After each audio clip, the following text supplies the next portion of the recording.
تو ظاہر ہے جب آدمی خرچ کرتا ہے مال، زکوٰۃ دیتا ہے، پیسے نکال کے دیتا ہے، تو اس کے پیسوں کے اندر کمی واقع ہوتی ہے۔ مثال کے طور پر 1,00,000 سے جب 2,500 زکوٰۃ نکالے گا تو 2.5 کم ہو جائیں گے۔ 1 کروڑ سے 2.5 لاکھ نکالے گا، 1 کروڑ کی 2.5 لاکھ زکوٰۃ بنتی ہے۔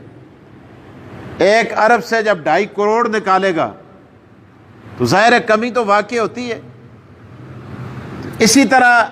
جب اللہ کے راستے میں ویسے دیتا ہے، نفلی صدقہ کرتا ہے، مسجد میں پیسے دیتا ہے، جیب میں 15,000 روپے تھے یا 20 تھے، وہ مسجد میں آیا یہاں 5,000 دے دیے تو 5 کم ہو گئے، بظاہر کمی واقع ہوتی ہے۔ تو صدقہ کرنے میں، خیرات کرنے میں، خرچ کرنے میں، اللہ کے راستے کے اندر دینے میں، تو سود کے اندر بظاہر اضافہ ہی اضافہ ہے،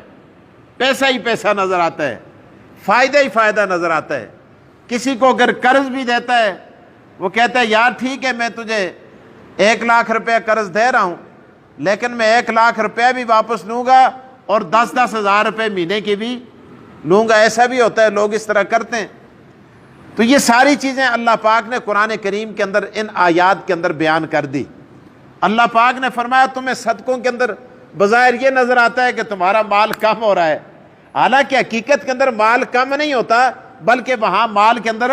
اضافہ ہو رہا ہے۔ اللہ تعالیٰ نے مثالیں دے دے کے ہمیں سمجھا دیا۔ اور جس کو تم یہ سمجھتے ہو کہ مال بڑھ رہا ہے، بڑھتا نہیں ہے۔ اسی طرح جی ایک بیمار آدمی سوچ گند ہے،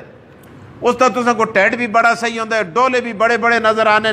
تے بڑا سجے دا تے پھلے دا نظر آندے، پر اندروں اس میں کچھ بھی نہیں ہوتا۔ اسی طرح بظاہر سود کا مال بھی بڑا نظر آتا ہے، ان کی بلڈنگیں نظر آتی ہیں، پلازے نظر آتے ہیں، پمپ نظر آتے ہیں، بڑے بڑی مارکیٹیں نظر آتی ہیں، بڑے بڑے کارخانے نظر آتے ہیں، لیکن اللہ پاک فرماتے ہیں ان کے اندر حقیقت کچھ بھی نہیں ہوتی۔ اسی چیز کا تذکرہ قرآن کریم کی ان آیات کے اندر اللہ پاک فرما رہے ہیں۔ چونکہ اسلام کے اندر شروع کے اندر یہ تھا،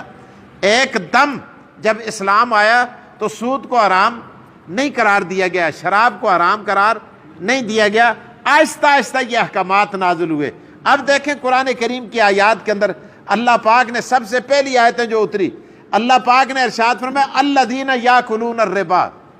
سنو جو لوگ کھاتے ہیں سود،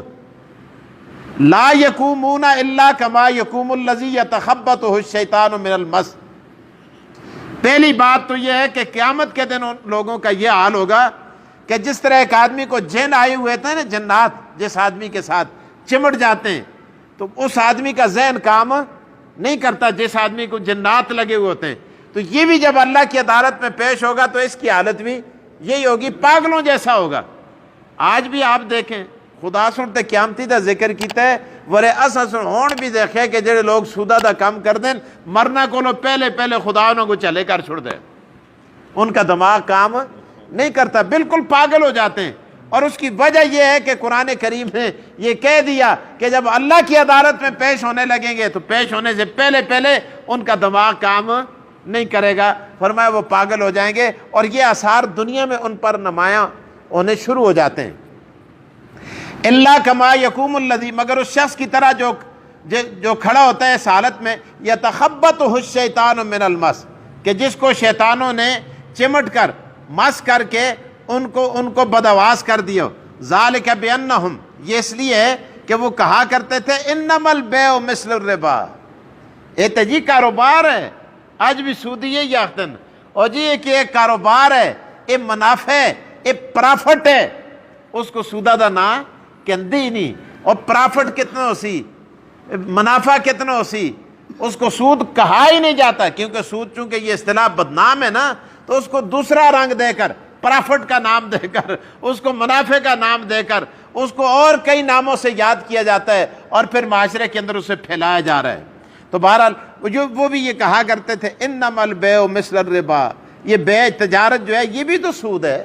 حالانکہ تجارت تو سود نہیں ہوتا۔ تجارت کرنے والا بیچارہ صبح جاتا ہے منڈی سے ٹماٹر لے کے آتا ہے، تو اس کے ٹماٹر نہیں بکتے، ترک جاتے ہیں، ختم ہو جاتے ہیں، اور بیچارے کا بعض دفعہ راس المال بھی ضائع ہو جاتا ہے، سارا دن بیٹھا رہتا ہے۔ سودی تو پیسے دے کر وہ ایئر کنڈیشن کمرے کے اندر بیٹھا ہوا ہوتا ہے، اور اگر وہ سود اس کا منافع اس کو پہنچایا نہیں جاتا، اور اضافہ لگا دیتے ہیں، اور اضافہ لگا دیتے ہیں، اور اضافہ لگا دیتا ہے، پھر وہ بڑھتا چلا جاتا ہے، بڑھتا چلا جاتا ہے، جس طرح پہلے ہندو کرتے تھے، آج یہودیوں نے یہ سارا سلسلہ شروع کیا ہوا ہے، اور پھر یہودی نماز جو مسلمان ہیں، مسلمان سارے اس سلسلے کے اندر مبتلا ہیں، بعض دفعہ عورتیں جو ہیں وہ بھی سود پر پیسے دے رہی ہیں، یہ سارا ایک سلسلہ چل رہا ہے، اللہ تعالیٰ معاف فرمائے۔